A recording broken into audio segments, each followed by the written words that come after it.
黒帯チャンネルは普段ゲームを作っている人たちが面白いゲームを紹介したり、ゲームの作り方を解説する興味でクロート向けな YouTube チャンネルです。黒帯チャンネル。皆さんこんにちは。黒帯ゲームスの丹沢です。今回はスペシャルゲストとしてハーベストバレーの刈谷啓二さんにお越しいただいております。刈谷さんよろしくお願いします。よろしくお願いします。黒帯チャンネルには前回ダイビーでお越しいただいて2回目の登場ということで、ありがとうございます。ありがとうございます。今回はどんなゲームをご紹介いただけるのでしょうか？そうですね。ゲームマーケット春で存在だけ発表したテイワ宝泉の紹介がしたく本日やってまいりました。ついにそうですよね。あの時はパッケージイラストとクラウドファンディングをしますみたいなお知らせが出ておりましたが、あの時はね、6月みたいなことをね、言ってたんですけど。言わないでいようかなと思ったのに自分から言っちゃうんですね。そうですね。6月予定だったんですよね。簡単に言うと私の力不足でいろいろ想定してないことが起こったりもしてお待たせしちゃっておりまして、テイワ宝泉っていうやつを今開発しております。テイワといえばね、安彦先生の素敵なパッケージイラストで結構話題になってましたけど、今僕もシャツがね、お安彦さんのシャツ。本当だ。描く人、安彦義和店、神戸でやってるやつ、あそこでちゃんとシャツを買ってやってきてます。全然気づいてませんでした。発表されて話題にはなってたんですけど、もうどういうゲームなのかっていうのはなかなかちょっと情報出てきてなかったところはあったと思うんですけども、テイワって歴史詳しい人だったらご存知かと思いますけど、大船団を率いて旅をした中国明ですかね。明の時代、1300年とかですね。あの人たちは宦官かなんかですよね。テイワは宦官です。テイワは宦官で、まあそういう船団を率いて、まあいろんなところに行ったという人なんですけども、これなかなかテーマとしては珍しいテーマですけど。まあそうですね、どういう経緯で開発になったんですか？まず、おかずブランドの林久さんっていうゲームデザイナーさんに作っていただいたんですけども、ハーベストバレー立ち上げた時に、林さんと何かゲーム作りたいなっていう話はあったんで、どんなゲームにしようかなっていうのを考えてたんですよ。林さん、僕の中では2つ軸があると思ってて、1つは鉄道、1つは歴史。両方林さん大好きなんですよ。なるほど。鉄道は林さんもいっぱい作ってらっしゃるんで、歴史系はそこまでがっつりしたタイトルがまだそんなにないっていう記憶があるんで、歴史ものでお願いしたいなと思ってて、じゃあ何がいいだろうってまあいろいろ考えてたんですけども、ハーベストバレーの戦略でアジアでちょっと熱く商売をしたいなっていう気持ちがちょっとあったんですよね。アジアで認識してもらってるような、歴史上の人物。さらに言うと、やっぱボードゲームって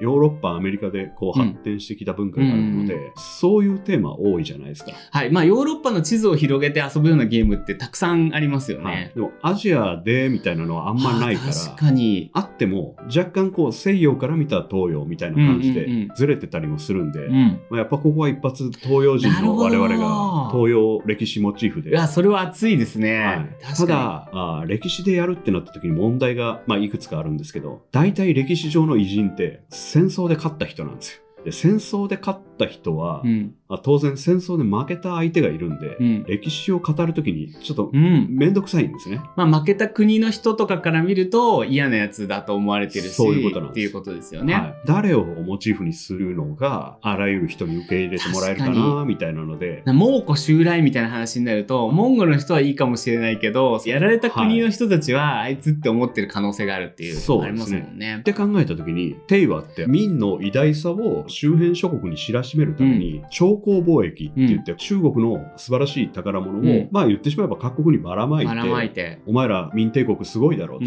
心中しろよっていうことなんですけど、まあ心中しさえすれば明側からあげるものの方がずっと多いんですよね。そうです。各国としては、なんか知らんけど気前のいい人たちが来たなみたいな感じで、中国側はこれでこいつらうちの支配下になったぐらいの気分だったと思うんですけど、形の上は徹したっていう感じにするけども、でも周辺の国々としたら、なんかこいつら気前いいやつだなってことで終わってるから、テイワって行った先々で石碑バンバン建ててるんですよ。それが結構残ってるんですよ。壊されてないっていうことは現地の人も別にそんなに悪く思ってないってことですよね。テイワが嫌われてたら壊しちゃいますよね。とっくに破壊されてるはずなのに、それがたくさん残ってるってことは、やっぱ歓迎されてた。なるほど。だからテイワモチーフでやったらすごく平和なんじゃないかと。しかもアジアで販売してもどこの国の人も知らないはあるかもしれないけれども、憎んでるとかことはあんまりないか。かっていう。テイワか、みたいな感じで、面白いねって受け入れてくれるんじゃないかなと思って。いや、めちゃめちゃ面白い。なんでなんだろうなと思ってたんですけど、しっかりした理由があったんですね。突然テイワはね、選ばないです。選ばないですよね。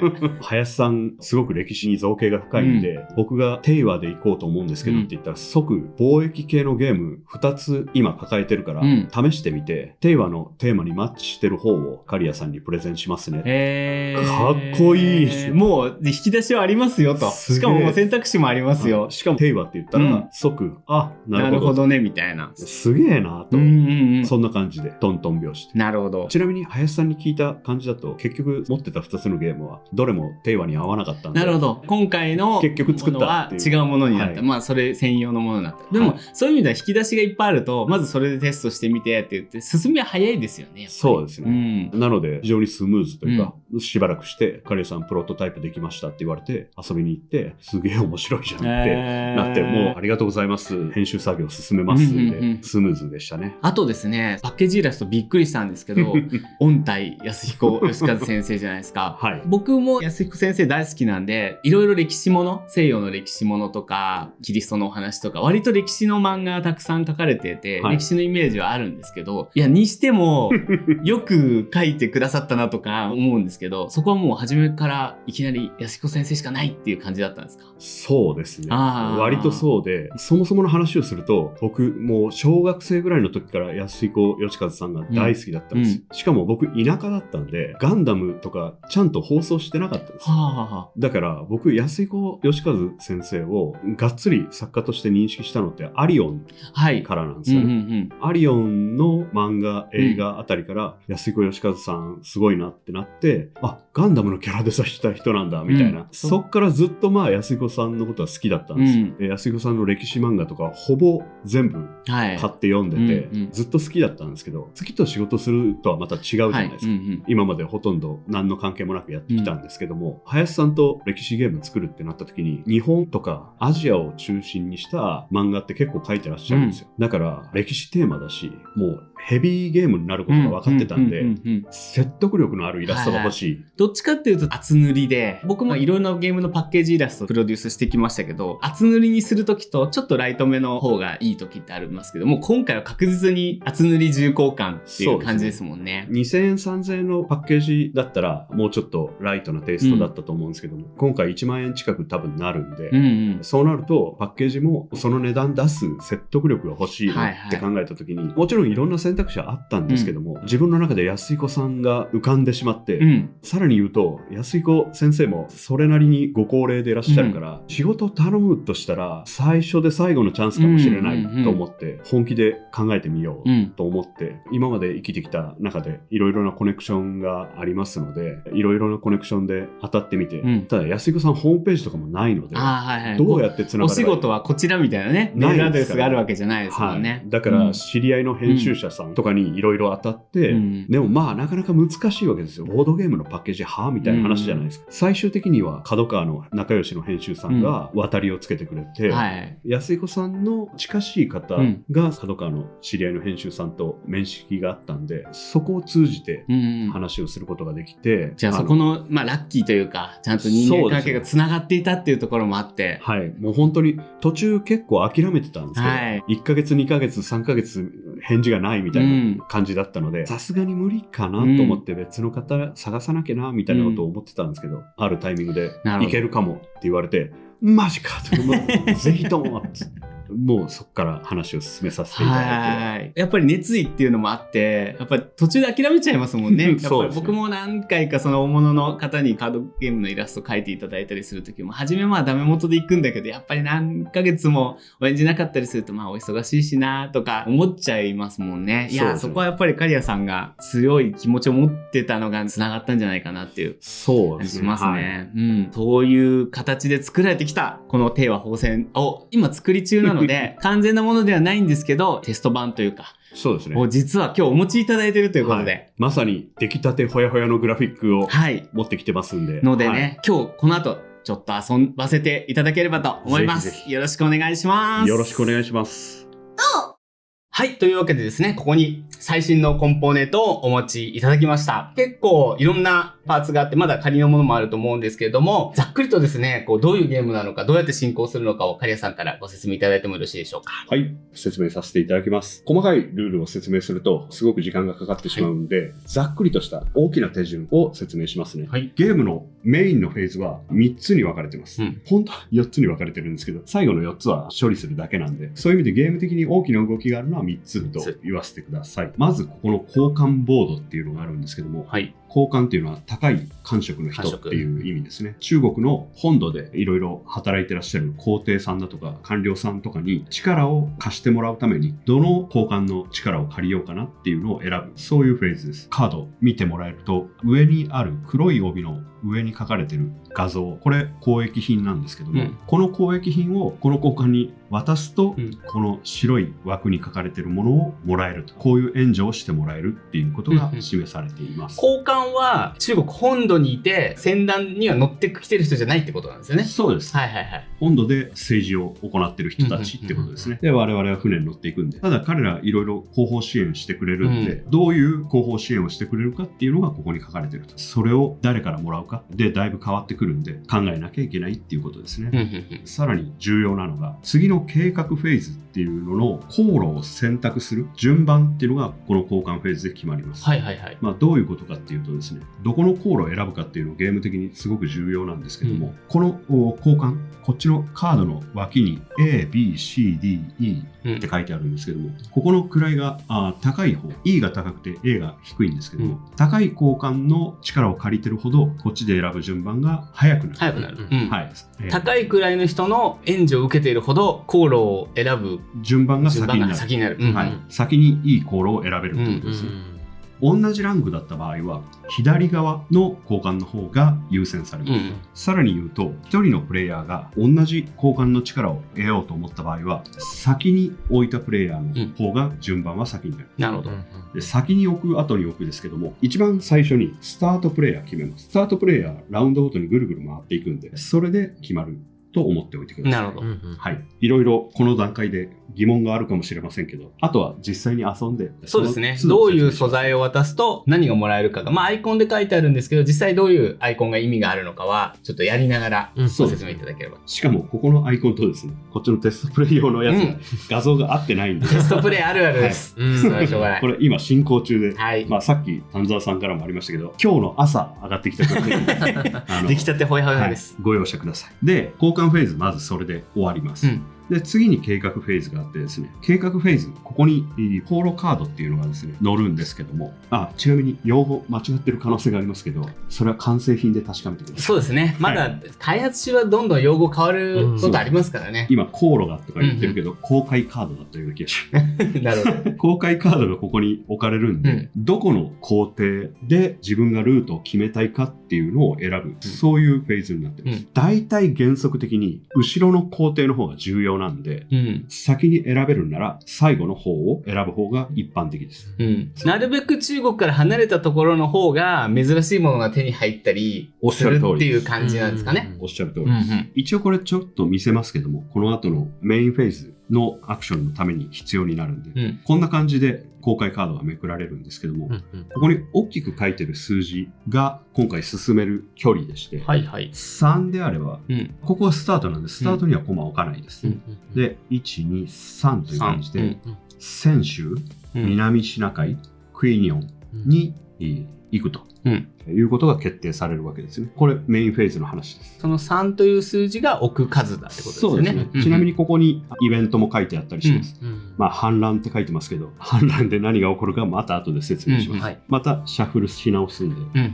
で、メインフェーズではここでこのマスの中に書かれているアクションが行えるんで、いろいろとやっていくという感じになります。そういう感じですので、細かいことはこの後実際にゲームを遊びながら説明しますけども、大きな流れとしては交換フェーズでどの交換に力を借りるかを決めて、そこで順番が決まるんで、ここでどの工程で優先権を得るかみたいなことが決まり、そこのめくられる公開カードの指示に従ってここを冒険していくと、そういう感じ。ここでマスに書かれたアクションをいろいろと行っていって、交易品を得たり、いろいろ自分が有利になるポイントを稼いでいって点数を稼いでいくと。そういう感じになります。僕らはその船団に所属している乗組員、立場を先に説明しますと、テイワっていう中国史上の偉大な人物がいるんですけれども、彼の航海を助ける幹部、なるほどです。みんな一つの平和船団の仲間なんですけども、協力ゲームではなくて、あくまで点数を競う。全然協力しないんですね。全然協力しない。協力しないんだ。この後実際にプレイしていくと出てくるんですけども、各国との外交レベルとかもあるんですけど、それもプレイヤーごとに全然違う。なるほど。私はこのアユタヤと仲いいけど、僕はアユタヤとは全然関係ないとか、関係がないとかあります。協力ゲームという感じではなくて、みんなで点数を競っていって、そうですね。協力要素は一切ないです。なるほど。わかりました。早速プレイをしてみたいんですが、テイワは7回航海に出かけたという歴史的事実がありまして、7ラウンド。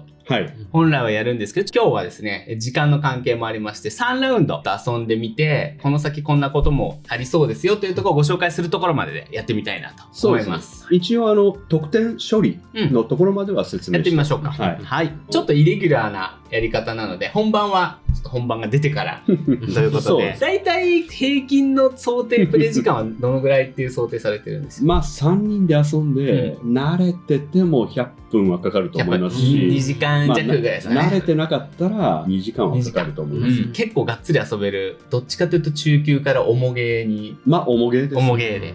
がっつりしたゲーム好きな人はね、ぜひね、注目してもらえればと思いますが。なるべくルールのちょっとしたところをね、説明しながらやっていく動画にしたいと思うんで、イレギュラーで3ラウンドっていう処理でやらせてください。はい、よろしくお願いします。というわけで、1ラウンド目、始めていきたいと思います。はい。まず、スタートプレイヤーを決めなきゃいけないんですけど。ガリアさんで大丈夫です。はい、お願いします。最初にもらえるものがあった。1番手はですね、1武器と1指令書がもらえます。指令書いいな。2番手は、1金と1武器と1指令書がもらえます。だから、1金の違いですね。3番手はですね、1金と1武器と1指令書で、同じ。2番手と全く一緒でした。なるほど、なるほど。これは毎回もらえるんですか？いやいや、違います。ゲームスタート。初手。なるほど、なるほど。じゃあ、やっていきます。割とガチめに最初から一番左端に行きます。そして、そこに行くと A の交換は何にもあげなくても力をもらえます。まず3金もらえます。まず僕3金もらいました。次に赤ミープルか青ミープルかどっちかもらえるってことなんで、僕は青ミープルをもらいます。青なんだ。なぜかと思うでしょう。赤のアユタヤ王国はですね、行かない可能性がある。本当だ。でも青のマラッカ王国はですね、絶対通るもんね。はい。マラッカ海峡は通る。分かってる人間のプレイです。いきなり全然容赦しないじゃないですか。全然容赦しないよね。じゃあ、神沢さんと。一番向こうが取られてるということは、もう一番手はカリアさんで決まっているので、決まってますよね。欲しいもののところに置きゃいいよねって感じですね。そういうことですね。2金と贈り物か、3金と2武器か。ここ。はい。いきます。じゃあ3金とミープルを赤か青か。じゃあもう今その情報に触れたので青ください。わかりました。青ミープルで。じゃあ僕ですね。僕はじゃあ2人がそこに行くんだったら武器をね。集めてみようかなと思います。じゃあやっぱり3金と武器2つですね。武器2つ。これで交換フェーズ終わり。ここカードが3枚めくられるんで、僕青のミープルを取っちゃったんで、第2航路でマラッカが関係してくるんですよ。僕第2航路でアクションしたいなっていうのを主張します。次、神沢さん。じゃあ僕は遠くの方がいいんじゃないかと思って第3航路にしときます。間違いないです。なるほど。そしたら僕は自動的に第1航路になるわけですね。これで計画フェーズも終了。説明結構ね、サクサクいきますね。説明は結構長かったんですけど、実実はやると簡単という、こっからが大変ではあるんですけど。はいはい。一個ずつ開いていくんですね。はい。メインのアクション始めていきましょう。はい。シャッフルしたんだけど、やっぱり反乱が起こってしま反う。乱って書いてありますね。反乱が起こったらですね、うん。ちょっと特殊な処理があるんですよ。もういきなり出動しようと思ったら反乱が起きてますけど、大丈夫ですか？出航と同時に反乱しようって決めてたやつが多分いるんですよね。反乱が起こるとですね、はい全員で武器の量の多さを比べるんです。あ、はい。おお、3 113。と1ですよね。はい。見積もってます。一番たくさん持ってるプレイヤーははい武器をいきなり2つ失います。それはですね、はい。反乱を鎮めるのに一番貢献したああ、なるほど。武功がね、あ2上がります。あ、なるほど。武器2個消費したんで、武はいはいはいはい功が2上がって、1の時に2金二金あと、あ、すごい。あとはだからランダムかなランダムで死者がもらえます。じゃあ、上向きながら。黄色。あ、黄色の死者が。で、こいはで、黄色か。黄色はですね、デリースルタン朝です。ああ、はいはいはい。我々2位ですけど、うんうん。 2位のプレイヤーは武器を1個失います。なんだって。我々はもう反乱が起こったんで武器はもうすっからかんです。なるほど。我々も失った武器の数だけあーなるほど武功が上がりますなるほどね。銀ずつ金はもらえるもらえる。こう、いろんなものがもらえる感じそうなんですよ。これで船が出る前から反乱企んでたんですけど、うん沈めました、我々は。はい。武器は大量に失いましたけど。そこは黄色のやつを置くんですかね。いや、あくまでね、この航路はこの色で。それはその色か。これはプレイヤーの色ではないです。なるほど、なるほど。なるほどプレイヤーの色とは関係ない。本当の商品ではうん、これ色変えるつもなるほど。りです。開発中ある今回はしょうがないです。で本当はうん自分で航路選ぶんですけど、はい。今回は、今回3マスでもう一択なのかなはい、一択です。選択肢がないんで、泉州と南シナ海とからクイニョンクイニョン。ではい終わりです。さっき説明しなかったんですけども、うん航路の機関長、キャプテンはですね、俺、ここでアクションするぜっていうのを選べます。はい。今回僕が機関長ですね。そうですね。はい。泉州ですと、うん。 2金もらえる。南シナ海ですと、うん。海賊と戦って倒したら2金2金ももらえる。らえる。でも武功も上がるってことですね。まあそうですね。クイニョン行くと人口っていう放牧の一種放牧。はいはい。がもらえるということで、まあぶっちゃけ人口がもらえる方がいいと思います。じゃあ、人口をいただきます。クイニョンですね。はい。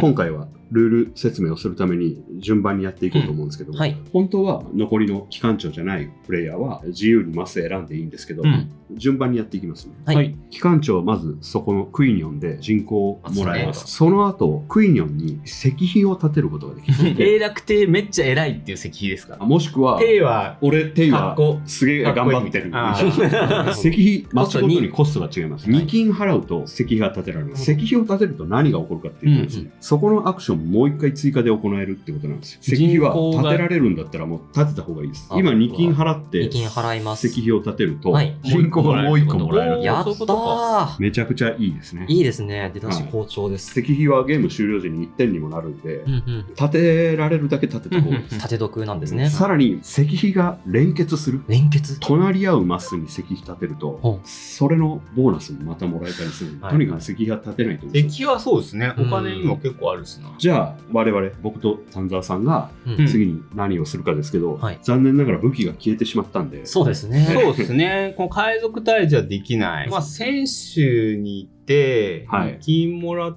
て、石碑でも立てようかな。僕もそうします。はい2金もらって、二金もらって2金なので、二金払って行ってこいですよね。選手にそうですよね。はい、立てて、で、さらに2金もらう。さらに2金もらえる。ぶっちゃけもう立てないと嘘です。これで第1工程終了。うん、そうです1ねラ。ウンドかけ3なのか。じゃあ次2工程目いきますね。うんまた3だな。で、ここ僕が航路決めるんで、こう、アユタへ行くか、ジャワに行くか分岐してるんですけども、うんうんまあ、ぶっちゃけどっちでもいいですね。うん赤のミープルを持ってる人が誰もいないんで、うん。うんうん。アユタへ行っても誰もアユタへ得しないにですもんね何もできないんです。一応、嫌がらせはやめて、ジャワに行って、パレンバンに行って、うん。マラッカに行くとうーん。いうルートを選びます。僕は機関長なので、その前にイベントが起こってました。はいはいはあ3つ目だから、めちゃめちゃこれはラッキーじゃないですか。マラッカに密航者がいるんで、はいはいはいこれをもらえるってやつでっていう、はいはい。僕はここい。当に然そうでやります。すよね。ここでルール説明しますと、機関長がそこでやるって言ったら、うん。基本そこは他のプレイヤーはもう選べなくなるんですけども、うんうんそこで取り出しましたる指令書、うんこの指令書チップを1枚消費することで、うんいやいや俺皇帝からの見つめ受けてるからそこのマスでアクションできるんだよね、っていうことが主張できます、うんこれを使えばあそこでアクションできる、うんただしこの指令書もそんなポンポン手に入るものでもないので、はい重要な局面で使わなきゃいけないっていうことですけど、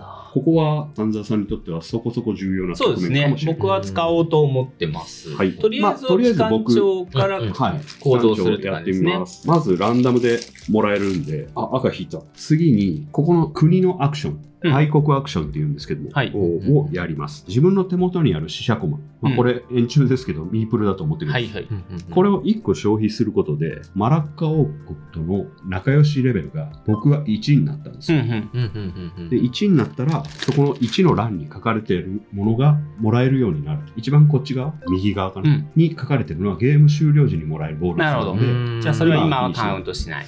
今僕は、ここで武器が1個もらえるようになって、ここに石碑を立てたらもう1回またやれるんですけども、僕死者コマがないので、そうか、もう1回死者を使えばっていうことですね。そうですね。いや、死者コマがなくても武器はもらえるんですよ。今もうレベル1だから。でも死者コマ持ってたらここの瞬間にレベル2にできたんです。じゃあ次からは止まれば止まっただけで武器はもらえるんですね。武器はもらえるんです。はい。さっきお金もらったから7金あるのはあるんですけど、7もすんの？ここでね石碑を立てちゃうとこの後何もできなくなっちゃうんでそれはあまりハッピーではないので、僕は今回涙を飲んで石碑立てるのやめます。じゃあ僕は指令書を使います。ここ。はい、マラッカの死者を1個消費して仲良しレベルが1。ランダムもらえるんだね。これで青引いたら強いです。緑青を1個消費して仲良しレベルが1に仲良しレベルを1上げて、武器をもらいます。石碑立てます？石碑お金はあるんだよね。でもほとんどなくなっちゃうよね。結構ね立てるもありですね。僕ちょっとひよっちゃった気持ちはあり。ちょっとねじゃあ立ててみます。ここに石碑が立ちます。このタイミングでもう一回アクションが行えるわけだから、武器を1個もらって終わりって感じですかね。そうですね。レベルは上げられなかったんで、レベルが2とか3とかに上げられると、ここにあるものが全部もらえるようになっていくんですね。じゃあお金ちょっと回収できたかもしれないですね。死者がいない分にはしょうがないですね。古町は、ちょっと指令書キープで Java に行きたい。Java の方に行きますか。Java だとランダムに死者がもらえますので、石碑を立てる。石碑は立てますが、一旦まずランダム引いて、緑。石碑は2金で立ちます。2金ですね。はい、じゃあ2金払って立てます。石碑を立てるとランダムがもう一回いける。あ、黄色2つ目。いいですね。さっき言ったんですけども、隣り合うところは連鎖するんですよ。あ、そっか。なので実は人口がまたもらえます。すごいな。石碑はね強いんですよ。陣取りっぽい要素もあるわけですね。だから。いや俺さっき石碑立てるべきだったな。ひよっちゃったな。で2航路目のアクション終了です。じゃあ3航路目。結構サクサクいく感じですね。そうですね。1個目に海賊がいる。マラッカ海峡数で海賊2個いるのに海賊3個目ってことですね。やだー、そこ行きたいのに。絶対行かない方がいいです。ここマスが連続しててあれなんですけど、マラッカ海峡とスマトラは確実で、あとはベンガルに行くかセイロンに行くかを判断してます。まあそうですよね。多分マラッカ海峡には行かないと思うんですけども、マラッカ海峡今海賊戦闘力3あるんで、これ2か。そうです。3ないとマラッカ海峡の海賊倒せないので、スマトラかセイロンかなってところですけど、どうします？セイロン？象牙欲しいですね。象牙。はい。はい。あ、そこもうやっちゃうのか。そうですね。象牙もらって、でもう作れないので、象牙もらって終わり。我々は自由に選べるわけですけども、やっぱりマラッカ海峡は無理なんで、ぶっちゃけ指令書使ってセイロン行くか、スマトラでこいつを1人もらうかなんですけども、指令書こんなところで使うのもったいないな。そんな感じしますね。僕はじゃあスマトラに行きます。そしてランダムで引く。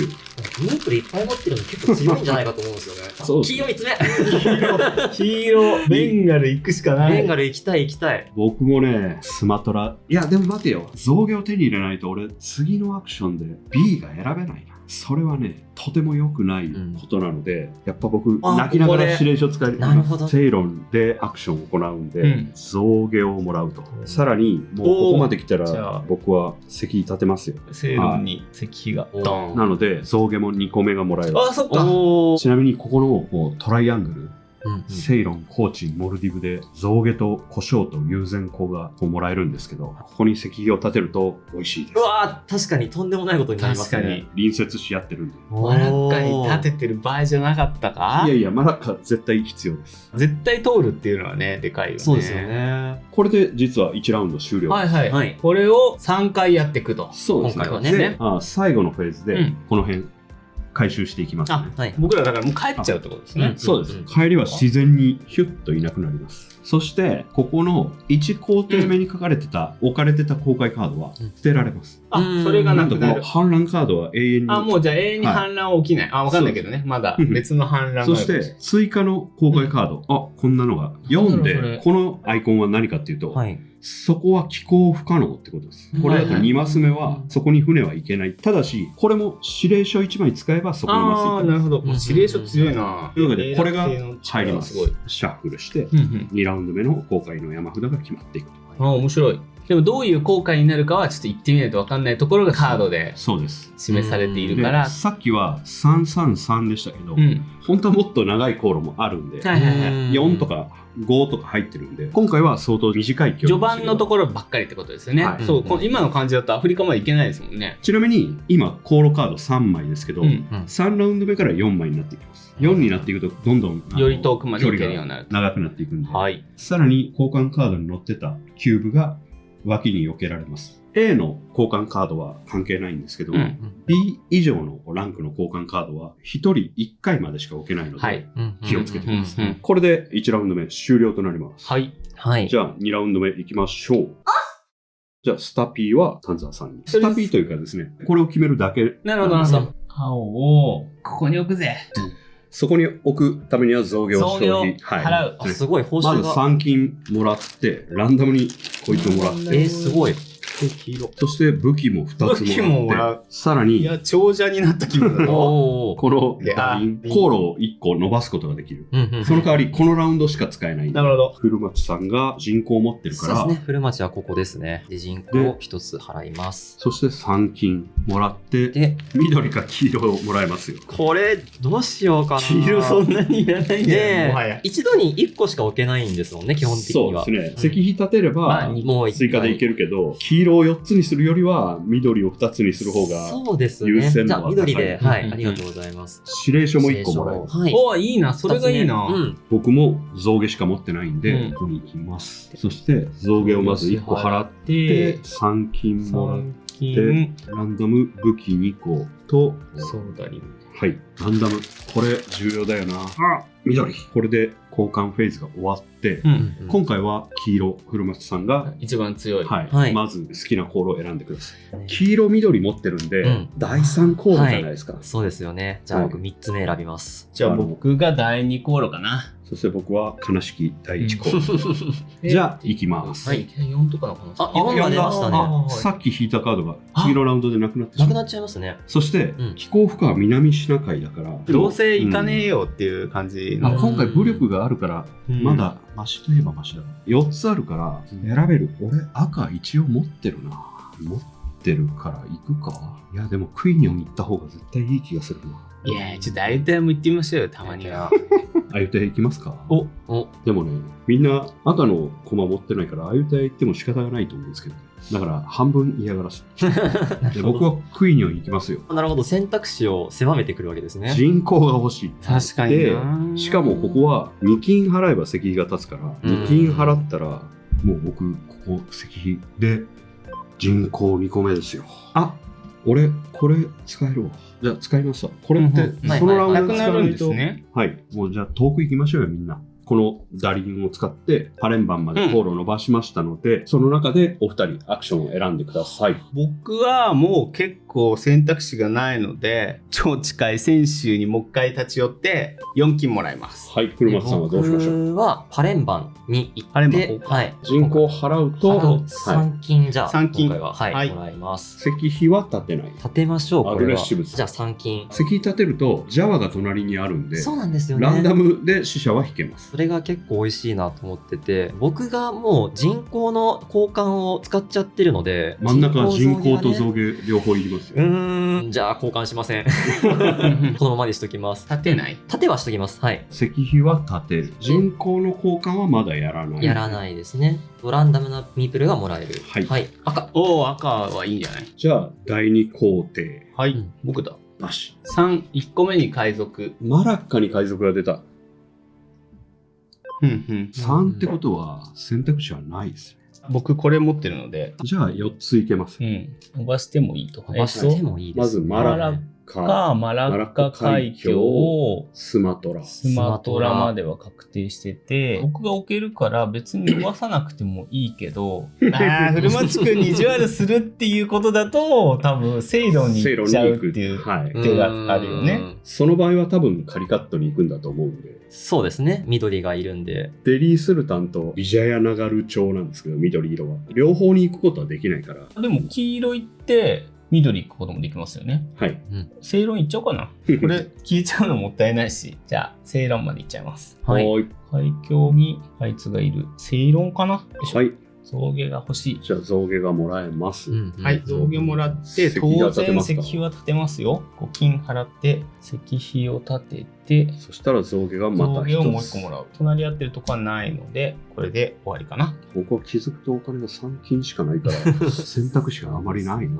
古町は指令書使って正論に行きます。はい。おー象牙が欲しいので、じゃあもう象牙。象牙、はい、いただきまお金はして、 5金。 5金なんですよね。全財産。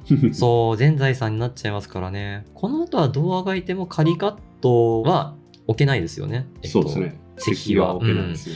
一旦ここはもうこれだけにしてみます。はい。僕もお金が欲しいんだけど、お金を得るチャンスがないので、海賊と戦おうかな。武器はなんかあるから。この武器なんか溜まってきたな。マラッカ海峡のやつってお選べるんだな。じゃあやるか。いろいろもらえるしな。マラッカ海峡は海峡だから石碑は立てられない石碑は立たないね。はい沈んじゃうもんね。ちょっと人と違うことをやって、マラッカ海峡で海賊倒します。そこ2戦闘力必要なんで、2武器使って海賊倒したと。で、使った武器の数上がる？そうですね。1、2となって、おー。 2金もらえるほか、ランダムで1人ミープルがもらえます。はいはい。何が来るかな？紫。紫、遠い。今回はいけないかもしれない。うんこの参考石点は今上げちゃう？いや、勝利点は最後に入る。で、さらに海賊倒したんで、ここでミープルをセレクトでゲットできるんで、青ですね。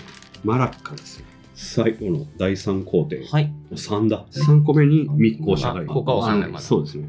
はるかインド洋の方まで行くこともできなかった。 3つ目がカリカットになるように配置していきます。1、ほうほうほ2、3とすると、このミープルを3つ目のカリカットにすることができるので、確かに。そそこに、したら、はい、カリカットがミープル。はい、このカリカットに止まります。うんはい。まず、もうこっちを先に引まずきます。いや、人がいっぱいになってきた。黄色。黄色黄色まず、大国アクションですよね。うん緑のミープル1個渡すと、はいレベルが1になって、そしたら、胡椒をもらえる胡椒をもらえると。嬉しいですね。初めて誰も持っていないものを。はい。この辺から入手が難しくなってきますね。胡椒とか。はい、胡椒、コーチンでももらえるんですけどねあ、。そうですね。はい、モルディブだと友禅香我々選べるんですけど、うん僕このモルディブでアクションを行います。石碑立てます。はいはいはい、2つもらっちゃう。 5金全部使って龍涎香2個。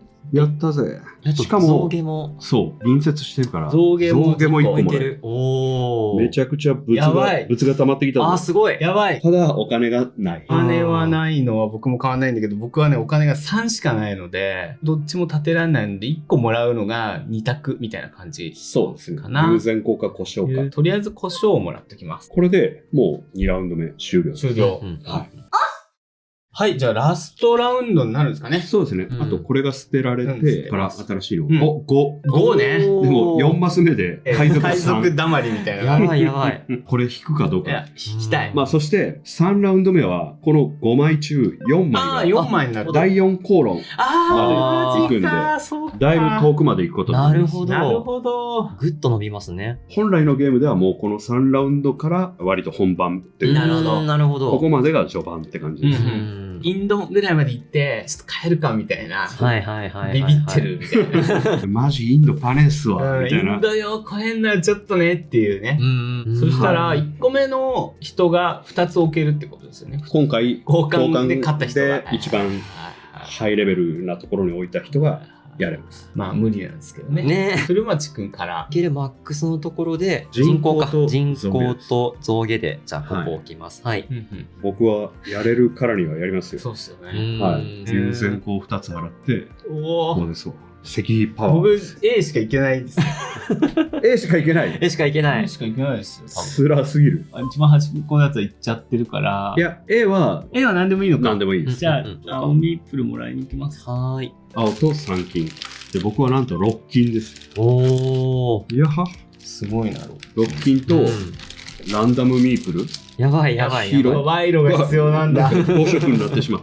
あ、すごいそ。して指令書も1つ。えそして古松さんが3 3金金。ですね。 3金とあとどこでも石碑。どこでも石碑。どこでも石碑出た。どこでも石碑は、宇宙から落とせ。はい宇宙から落とすどこでも石碑。マダガスカルにだって石碑立っていいですよ。ベンガルに行くことが確定してるならベンガルに置きたいんですけどね。ベンガルはでも6金、6金ありますね。そうなんですよ。そうか、お金はさすがに必要なのか。お金はもちろんあ必、要です。お金はいるんですね。なるほど。はいお金主は無理です。はい、6金でベンガルは確かになくはない。ベンガルに行けるとも限らないわけですよね、そうなんですよ。今ね。はいそ。こがちょっと難しいところですね。カリカットもありはありです。僕はもう2番手であることが確定してて、8マス目ぐらいにベンガルがあるから、行ってみよう。ベンガルに立てます。ここに。あ、ベンガル8金8金ですか？えあ、8だ。ある？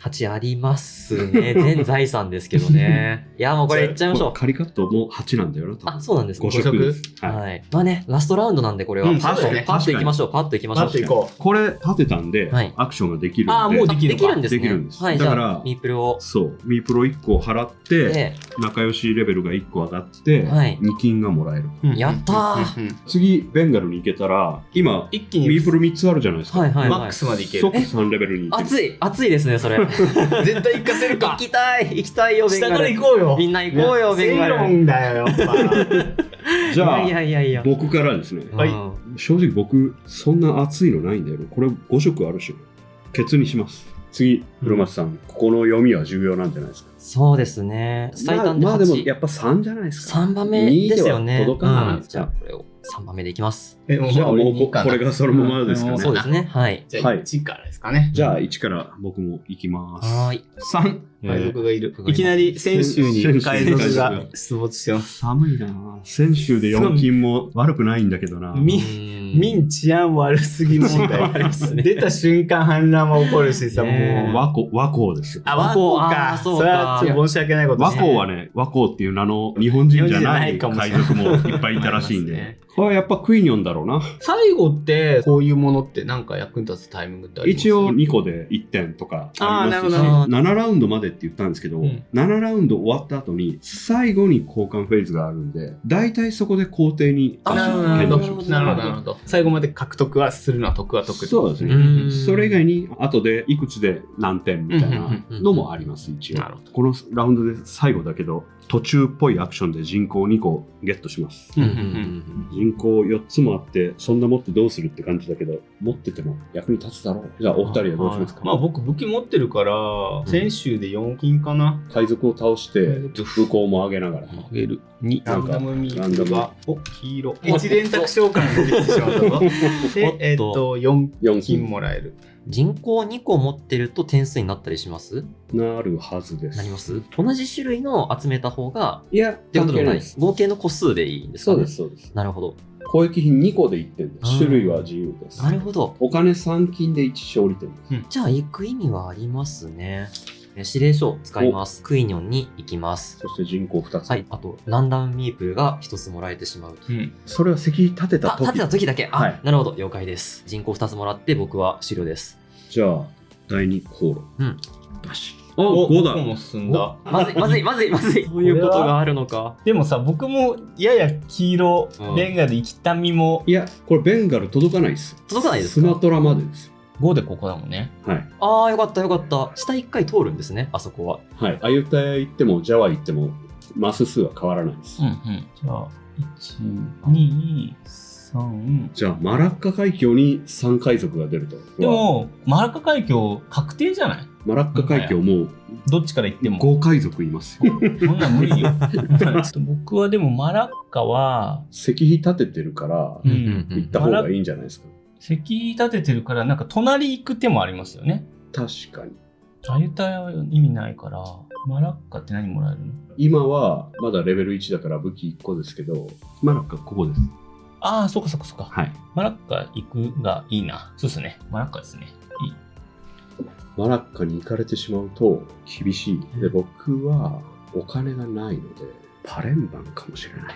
人口いっぱいあるんで、こいつを金に変えるべきじゃないだろうか。僕はパレンバンにします。じゃあ僕もパレンバンに行きます。うんじゃあ順番にやりますか。マラッカ行って、1これをやってミープル払って、はい2レベルに上がっ2て、レベルに上がって、 2レベル上がったんで、チキンと1武器がもらえるんですけども、石碑が立ってるんで、それが2回できる。 2回できる。武器こんなにあってもな。5海賊倒しましょうよ。確かに。で、僕パレンバン行ってまず人口払って3金もらいます、うんうんその3金で石碑立てます。石碑立てちゃうとパレンバンでもう1回できるからさらに人口払なるほどって3金もらいます。お金を金が9金になったと、はいはい。パレンバン。はい、パレンバン。宝物って勝利点に関わったりします？贈り物は1個1点です。 1個1点。武器は持ってても勝利点になる。なんだってめっちゃ持っとる。武器は戦えってことです。あー、なるほどね。向こうに変えるしかない。はいそうですよね。指令書と文献体と贈り物は1個1点、うん人口を3金に2回交換します。6金ですね。僕と一緒です。そうですね。じゃあ第3工程。そうですね。バシャン3。やったぜ。結構遠くまで来たぞ。これベンガルですか？はい、当然。当然、ベンガルでございます。ハンドは、おじさす。そうですね正論までで終わりかな。はいうんうんうん期間はベンガルです、はい、ベンガルに行きます。僕はセイロンかな。こうじゃあいうの僕は正論行きますよ。僕もセイロン行きます。はいじゃあ、じゃやっていきましょう。まず、石碑が立ってるんで、普通に2回アクションができるんですよ。はい。で、これ2個あるから、はいまず1個使えたってことにして2レベルになります。はい。龍涎香と2金がもらえるんです。おー。もう1回アクションができるから、さらに2個わー消費すると、はい2金とはいはい龍涎香と、あ、すごいっす。まあ、さらにランダムミープル、わー、すごい。さらにあ、紫。どっかにマイナス4で石碑が立てられる。おー。なんだこれ、ベンガルすごい。すごいことになってきた。正直カリカットじゃないですか。カリカットですね。これ7って書いてるけど8なんで、 8なんですよね。はい4金払はえばい。じゃあ、4金で立てます。宇宙コンボがつながっていく。そうですね。宇宙から石碑が降ってきたんカリカットで、はいこれやれます。あ、そっかそっかそっか。すごい、コンボがつながる。これ1個使ってはい2レベルになって、 2レベルになって。 2金がもらえ二金もらて、保証が1つ。やったー。やばいな。全然違うことになってきたの、だんだん同じ戦団にいるのに、財布の中が全然違う。僕ら増減2個ずつもらいああ、ます。僕ら象牙にこう、象牙と武力だけ。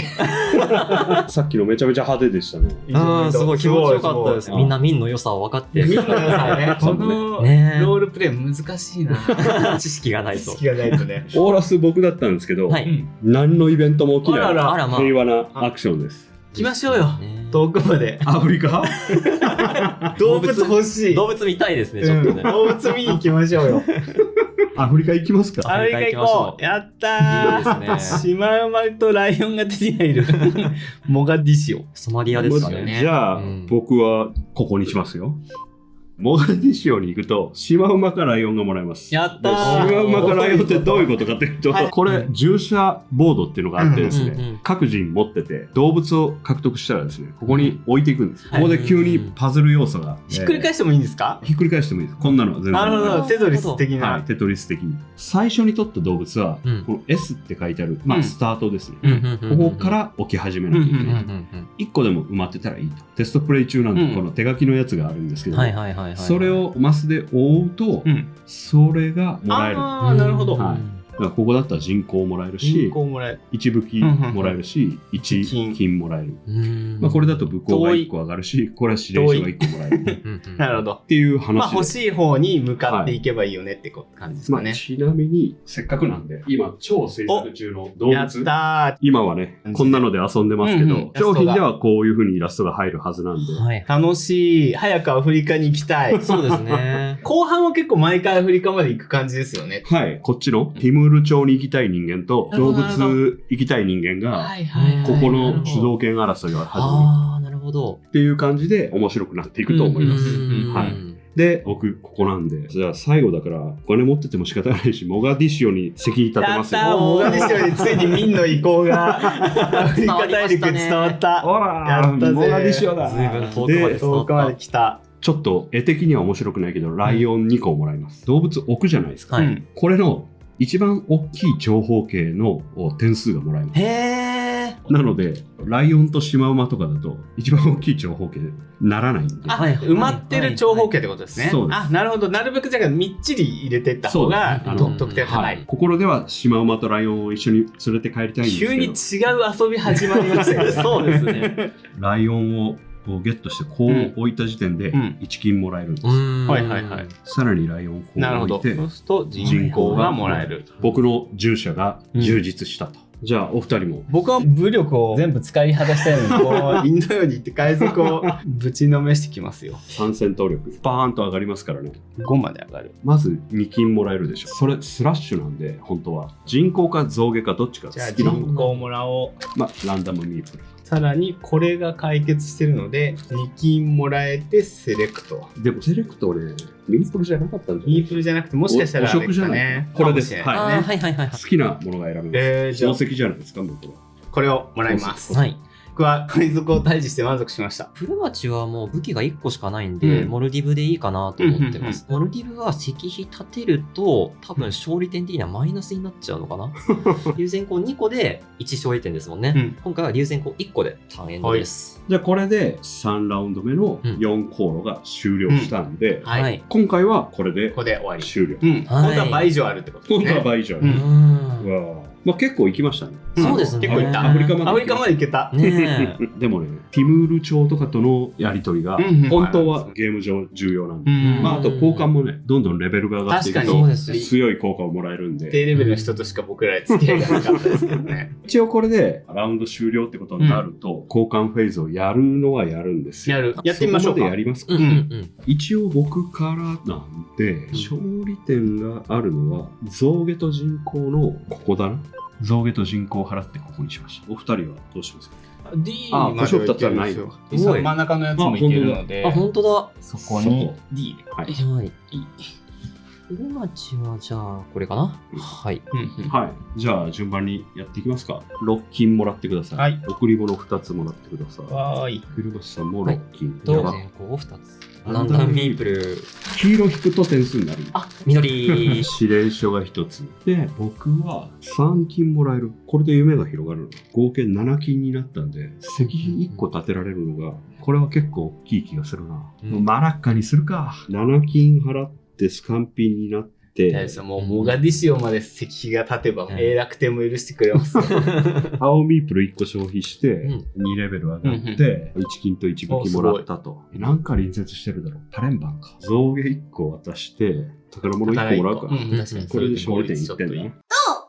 得点処理をしていきます。はい。順番に行きましょう。うん現在の勝利点、全然進まなかったですね。進むこともあるんですけど、うんああ、なるほど。次、武功を見ましょう。うんうん。青の丹沢さんが6かな。 6点。赤が3点。広松さんはなし。次、大国との仲良し度。ペイトヤは無視されてる無視されている。マラッカ王国とは赤と青が4点ずつ。 4点ずつ。うんお、黄色は10。 10ですね。これ、黄色のミープルを持ってたら、あーさらにね1個が2点になる。なるほど。余らせても得点になるよってことですね。そういうことですなるほどな。るほど。ビジャヤナガルと仲良しになってるのは、5点。はあ、ぶっちぎってる。ここティムールはまあ、誰も言ってない到達できませんでした。はいそうですねはい。い。で、次、交換さん。ここで、点数が入ることがある。うん順番にやっていきましょうか。うん一番高い青から考えると、6点。あとはここの合計7点。プラスが合1。計はい。黄色を見ましょうか。4、5、6、7。合計7点。 7点です、ね。 7点。22。 20はい。はい。これが4、5、6、7。もう7だな。全員7点。うんはいはいはい。次、動物。来たぞ。動物。動物来た動物。一人だけ持ってる。従者ボードに置かれた動物のマス数がそのまま勝利点。うんまたボーナスとして動物タイルで覆われたマスのうち最大の長方形のマス分追加で勝利。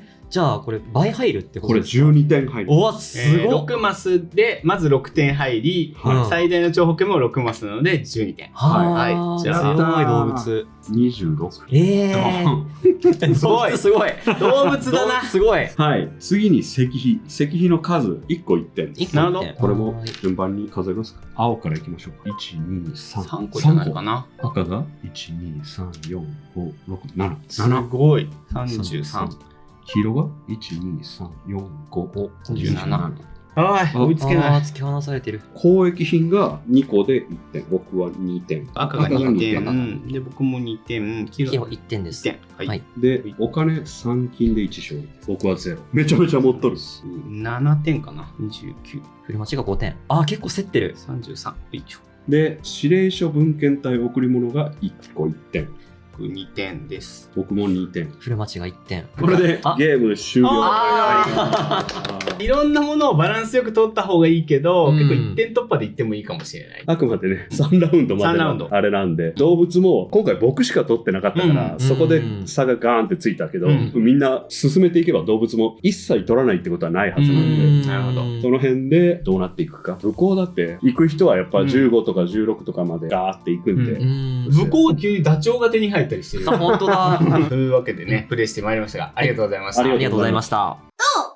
はい、というわけで、開発中の帝和宝泉遊ばせていただきました。はい。実際はね、7ラウンドあるところ、はい3ラウンドということで、こっからいろいろインフレしてきて、ザックザック宝や動物も手に入っていくんだなと。大国とのね、関係性とかも、そうですね。あれは本当に序盤なんで、うんうん。もっと複雑に絡み合ってくるんですけども、その辺はまた、こっからの情報公開を楽しみにということで。はい。結構ね、要素多いなと思ったんですけど、実際のプレイの感覚としては、割とサクサク結構いテンポきますね。よくいくでしょ。テンポよくいきますね。あんまりなんか長考してっていうよりは、はいこれ、はいこれって言って、他の人がやってる間に自分のやること考えてっていう感じなので、そうですね。ヘビーゲームっていうんでかなり構えてたんですけど、軽くはないですけど、プレイ感としては中くらいっていそううイメージがありま林す。さんのゲームの特徴のような気もするんですけど、ゲームの要素をアイコンにしてるんですよね。はいはいはい。最初このアイコンは何なのかっていうのを説明する時間は必要なんですけど、うん分かっちゃえば早い。そうですね、はい2回目やればみんな何も説明聞かずにできちゃうのかなっていう感じがしました。得点計算とかがねあるので、やっぱ1回やってみないと何が大事で何は捨てていいのかとかっていうのはちょっと分かりにくいかもしれないですけど、いや面白くなりそうだなと思いました。はい。あと、最初ルール説明した時ははい実感湧かなかったと思うんですけど、交換ボードの交換の並び方。さっき説明してなかったかもしれないですけど、毎回あれランダムでそうですね選ぶんですよね。はい、各ランクで4種類ずつあって、うんそれの中から3枚をランダムにランダムで選ん選んででしから並べる順番が左側のやつが偉いっていうことですもんね。なので毎回プレイ感覚がガラッと変わる、リプレイ性はいも担保されてると思います。なるほど。はいというわけでね、遊ばせていただいたんですけど、クラウドファンディング始まるということで、まだ決まってないところもあると思うんですけど、そうですね今どういう感じのご予定なん冒ですかね。頭若干濁したんですけど、はいグラフィックデザインで手間取ってるところがありまして、遅れてるんですけども、7月にはとかいろいろ情報も流したんですけども、うん結局のところいろいろ難しくて、うん。現状だね9月上旬って言ってた方が安全かなというつもりではいます。はいわかただりました今日見ていただいたような感じで作業進行中ですので、おそらくこっからものすごく伸びるってことはないと思うので、うんうんうんじゃあ来年になりましたとかそんなことはないと思いますので、いや、心配されてる方は、6月って発表してて、動きがないと、あれ、なくなっちゃったのかなって思う方いらっしゃると思いますけど、少なくともね、本日見ていただいたように、完成に近づいているというところでの遅れっていうところなのでね。さすがにね安彦義和先生のイラストを預けていただいてるんで、なかったことにはできないな